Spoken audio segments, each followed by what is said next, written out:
God never said nothing about World Cup. I'm saying to God, I'm done. I'm tired. I've been getting my ass beat. I've been losing. I went and played PPA last year and I lost 11-0, 11-0. I'm doing this for my son. I'm doing this so he could see that I love him enough to change my whole life. I mean, change everything about me. Being up till 4 in the morning, staying up and doing, I go to bed at 8 o'clock now. I get up before and I pray to God. I go to church. I run 2 miles a day. My whole life is geared to help other people. I know that's not gonna bring my son back.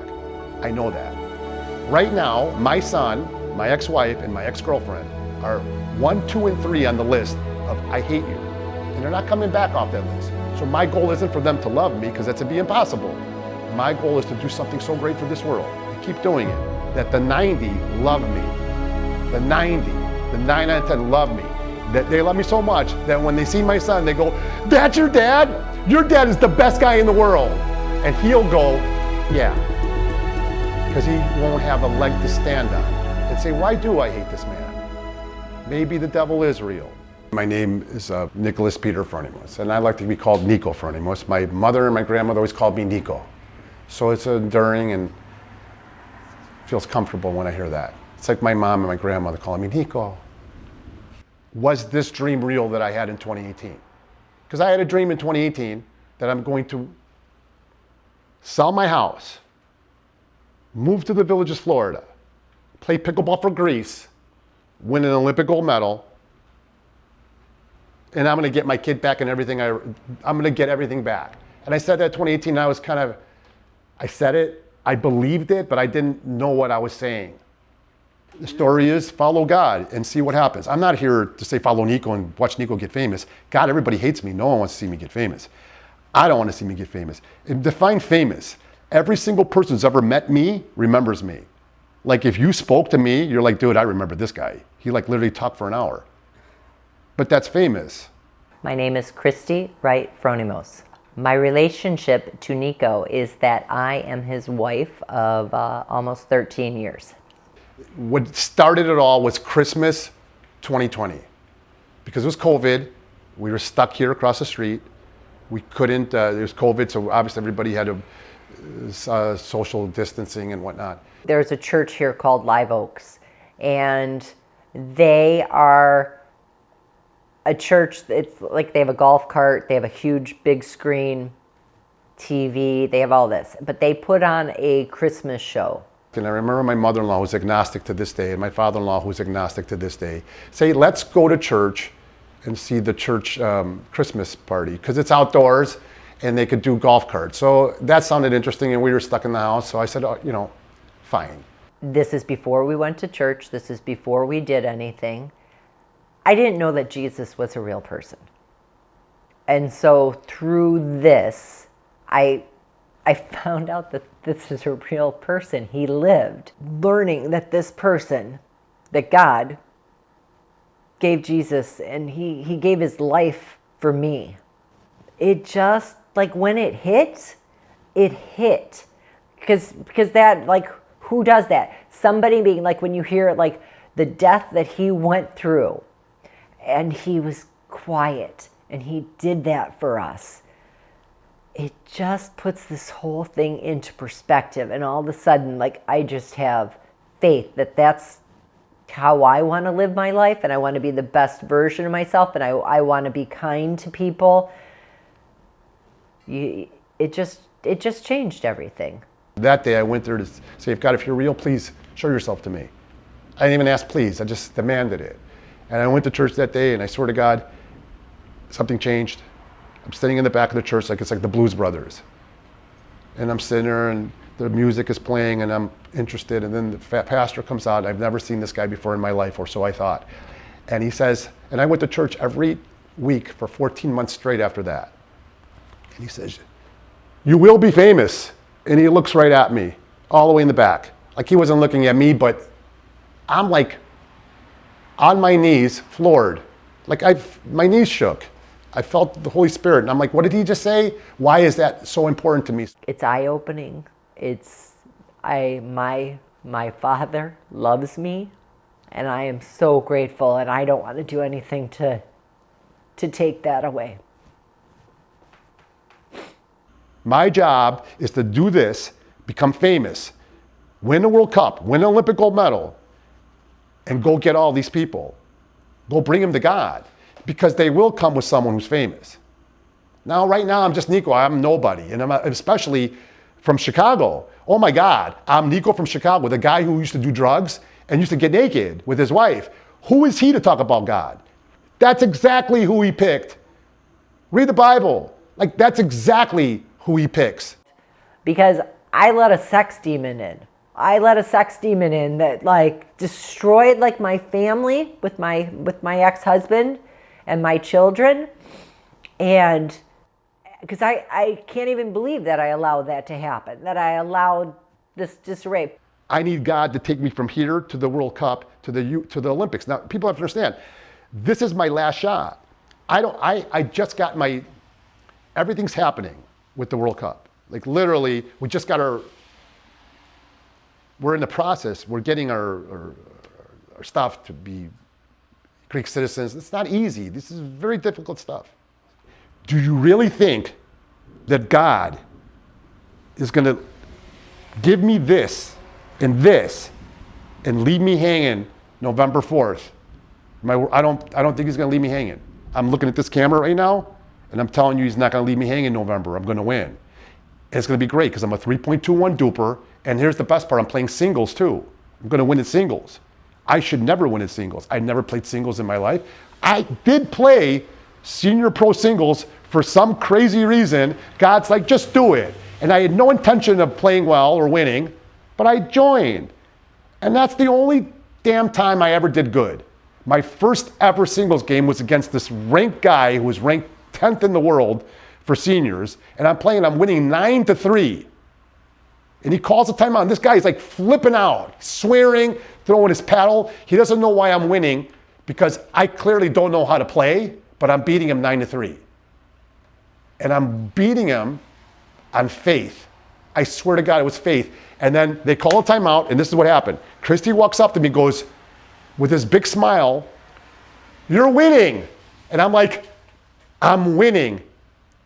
And that was the moment that Simon Peter was walking in the water with Jesus, and he goes, "Oh no," and I drowned. I literally was walking around, I looked, and I'm like, I'm winning, and I don't know what I'm doing, and I didn't score a point the rest of the day. I lost 11-9, 11-0 the next game. How? July 3rd, 2020, I made a decision that every day of my life is going to matter, and I'm not going to give up. And I know that by sweating and by praying. So on July 3rd, 2020, I got on my knees, and I looked up to this guy, and my friend, Augie Del Rose, who passed away, literally came in my ear and says, "I didn't move you here to Florida to eat and start smoking cigarettes again," because I was running outside, walking the dogs, and sneaking a cigarette here and there. So it was just getting lies and bad again. And at that moment, on July 3rd, 2020, I heard a voice that was clearly my friend from beyond, because he's been dead for years, and that's the reason I'm here. And I got on my knees, and I didn't know what to do. I thought I would pray, and he goes, "I need more than that." So I prayed to God, and he said, "Help me," and he goes, "I need more than that." And I said, "What do you need?" And I literally got on all fours, and Christy was there, and I started doing push-ups. And that was the birth of day one. And day one is this: you get up in the morning at 4 or 5 a.m., whenever you can, as early as possible, probably an hour or two earlier than you would, and you have your 2 glasses of water, you get on your knees, and you thank God, you give gratitude for the 2 glasses of water, gratitude for the day, gratitude for the purpose that he's given us, our covenant, and our plan. We go around Greece and we tell people this is what you should do. Most people start with coffee. Well, that's the thing. If you start with coffee, we haven't been sick. I mean, our bodies hurt. Yeah. We have. Well, you're hurt no matter sick. what. It's the difference between when you're sore or when you're hurt. The soreness of your body, well, you're always going to be sore, so that's going to hurt. But hurt where you're not sore, where you have a bad leg or a bad hip, that's where you have to run, so you get the soreness out. I have a bad hip right now from playing pickleball yesterday. I'm complete. It's hard. I need to say this to my son. He needs to hear my story, that I was possessed by a demon. I know he don't believe in demons. I know kids don't believe in demons. I was molested by someone from the church. So please understand that whatever that guy, he gave me something. There are demons. We were friends. He didn't do it and left. He became my friend. He infiltrated me, and I was like, I knew it was wrong, and I was like, wait a second. Why is this happening? And the one time I knew it was wrong, and it was the last time it was ever, is when I know he killed me. And I say that because he took me to, we went to, I love cereal. Of course, all kids love cereal. And he says, hey, have you ever been to the facility where they make cornflakes? Because I said, no. He goes, it's right here in Michigan. It's in Battle Creek, Michigan. He goes, I'll take you. I said, that's going to be amazing. Wow. I said, bring my brother. He goes, no, this is just me and you. He was adamant about that. So I said, all right. And we went there, and it was an opportunity for me to drive because I was getting my license that year. I was 15. So I drove all the way there, which was great for him because he didn't have to drive. But for me, it was like driving. So I got all the way there, and he promised me food. He always lied. Long story short, we did go to the Kellogg's. Afterwards, he says, oh, we'll go swimming at the motel. And I'm like, oh, that's wonderful, we get to swim. And he tried something. Like in front of people. Like we were in the pool, and he was touching me. And there was someone there. And I was like, there's another man there. Why is he doing it in front of that man? And it was weird that day. This is a true story. Then we went to our hotel room, and he said he was going to do something with me. We were supposed to, I was 15, and man, he set that up for 3 years, so you know. And I went to the bathroom, and I was like, okay, I'm going to do this. I'm going to be a big boy. I was 15, and I was 5'4". I was hairless. I was not through puberty at all. I was not erect in any way. I didn't even know what erection was. But I'm sitting in the bathroom going, okay, I'm going to do this. And I swear to God, as God is my witness, the Lord put his hand on me. I felt the Lord's hand. I swear to God. And I went down to the ground. I started crying. And he knew I was crying in there. So now you tell me, a grown man who's 50 years old, who has a child, who's molesting not only me, but 3 other kids that we don't know about. And I'm like, I want to go home to my mom. And he has a gun in his, right here. You think he's taking me home? Well, I got home. Now this is the tricky part. I'm in the bathroom and I'm crying, and God goes, get up. I didn't know it was God, but I heard a voice. I got up, I looked in the mirror, I put some water on, and he's knocking on the door. What are you doing in there? What are you doing here? Open up, open up, open up, open up. And he's angry. And I start flushing the toilet, and I tell him I have diarrhea. That something we ate is bad, and he don't want to come in there. So I got him off of me for a minute, and I come out, and we immediately leave, like it's over. His clothes are on. This isn't happening. He knows something's up. He takes me to his son's college, which is Lewis University. I went to college there years later for aviation mechanic. Now, this whole time, I really thought we went to go see his son there. His son wasn't there. We went there, and he put me in his dorm room, and he watched me for like an hour to see what I would do. So I just sat there. And he goes, oh, my son's busy, let's go. So we went home. He was waiting to see what I would do. And once he realized I wasn't going to go to the cops, he let me live. It makes complete sense. I'm telling you, I'm here. But I found out from his own son that I'm like, yeah, his son goes, oh, I went to Lewis University. I'm like, yeah, I know. I went there one time to see you. And he goes, what? He goes, I don't want to know. Because he understood that had something to do with his dad. And he just doesn't want to know. My name is Mary Fronimos, and I am Niko's mother.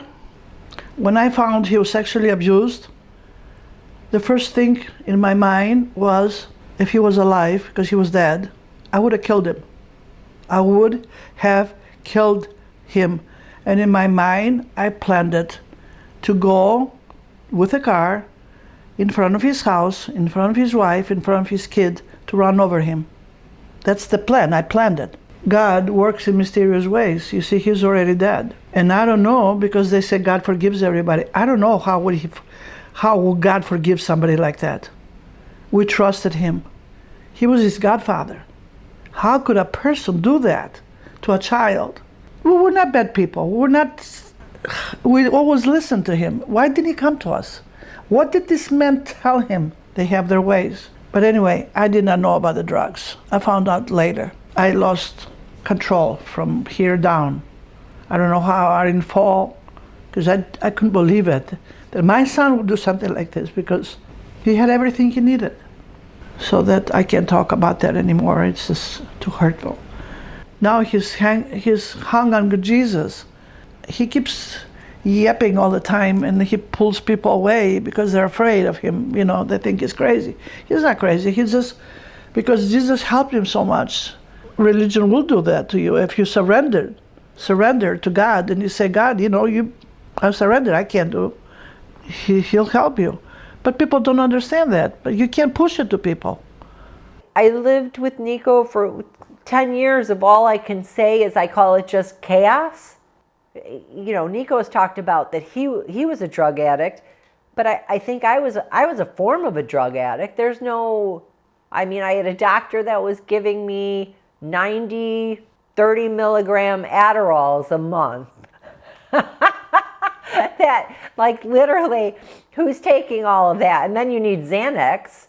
God ordered to him, I think, you know, to bring Christie in his life, because he was the person he should have been with from along. If Christie was there from the beginning, I don't think Nick would have gone into the, you know, they would have been together. But then again, who knows?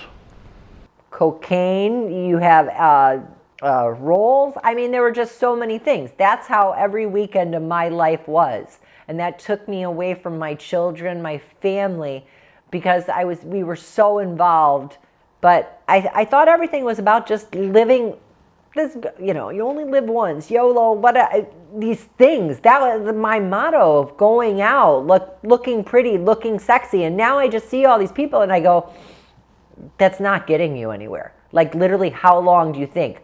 I mean, I remember never ever having sex unless we were on cocaine. Like, I mean, and so I couldn't see a future. Like, I'm like, am I going to be an 80-year-old having to do cocaine to have sex, to do any of these?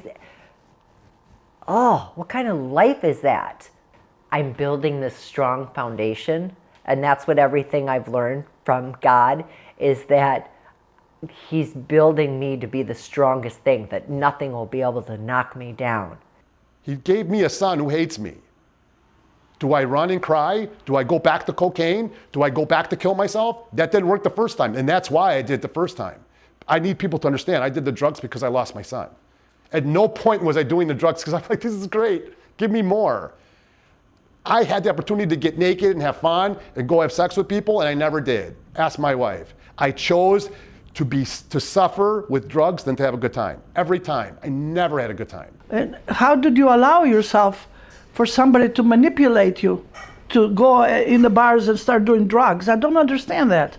One night, he said he was numb, and I didn't know what to do. I called the ambulance. We took him to the hospital. I called my older son, Louis, and he came. And we were crying because we thought he's dying. I don't know why anybody do this to himself. It was tough. I had a girl over. We were at Crowbar that night. I did a lot of drugs. I was doing a lot of coke, and then trying to combine it with liquid G. So try to catch that euphoria and trying not to get too high, and then mixed in with Vicodins I was doing that day at work, mixed in with weed all day, and mixed in with alcohol. I drank a lot of vodka that night. I had nowhere to go that night. Thank God this girl wanted me to take her home. Thank God. Because I never took anybody home, and I would never bring anybody here. And I brought her here, and she says that she couldn't wake me up. She says, you were out, you were dead. She's like, get up, get up, get up, because she's naked, and she knew we were at my parents' house. So thank God we were at my parents' house, so she woke up and went and got my parents. And the ambulance came and took me away, but that's the funny part, because supposedly I was in the ambulance and they took me away. And I woke up the next day with catheter and all 9 yards. This wasn't my first rodeo. But I'm telling you, I was in my dad's room and he was on his knees screaming and saying, why? And I thought I was having a conversation with him. I'm like, relax, I'm okay. I don't know if I was there, if I wasn't, he's not gonna remember. What was it? It was my selfishness. There's a son that probably suffering, and he doesn't, maybe he's okay, I don't know. I don't know what happened, I haven't seen him in years, I don't know. Niko wants him, but I think it's his fault. You just don't give up a baby, and he got divorced, and he gave her everything. Why? I talked to my son after years of 7 years. I found him on TikTok. I was crying to the Lord. I was crying, screaming, like, why have you abandoned me, my son? I threw my phone down and TikTok pops up and my son's playing guitar. I'm not lying. I'm like, who's this kid wearing a tank top with a cross on? The cross called me. The gold cross called me. And it's his baptism cross that we got him. Huh. He's like, I'm not upset at you no more. He's like, I'm glad you're a born again Christian. Good for you, he said. But I don't want a relationship with you. I'm like, wait. Let me listen. Can I talk to you? Just, If Christopher had not broken up, let's say, with Niko, we would never have moved to Florida. That would never have been even in the realm of possibilities for something that we're doing. I mean, my kids were a little bit older. My grandson was born. But Christopher, if he hadn't done that, Niko wasn't going anywhere. What happened? Like, we allowed a child to tell us that we couldn't come to the house or whatever, or see him. They changed all the phone numbers, but he was still in a physical location.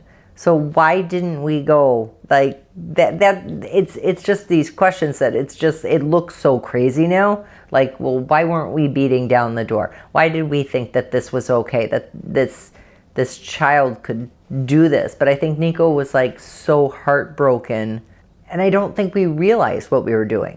And now that's like all he can think about. And Niko, he proved to me that he turned his life just like this. Thank God. And I thank God, and I prayed. I prayed every day. I pray every day, and I believe in prayer. I pray every day, and I pray for my grandkids now. I am the original ring-tailed roarer from the thunder and lightning country. I'm half horse, half alligator, plus a touch of the earthquake. I got bear's claws, alligator's teeth, and the devil's tail, and I can whip any man in all Kentucky. I can ride naked, bareback, on a streak of lightning through a crabapple orchard and never get scorched or scratched. I live in a rough street in a rough town. Further down you go, the rougher it gets, and I live in the very last house. I wrote everything with hair on it and some things too tough to grow hair. I reckon I can dive deeper, swim further, and come up drier than any man in the community. And if what I say ain't true, I hope that I may be teetotaliciously exfuncticated.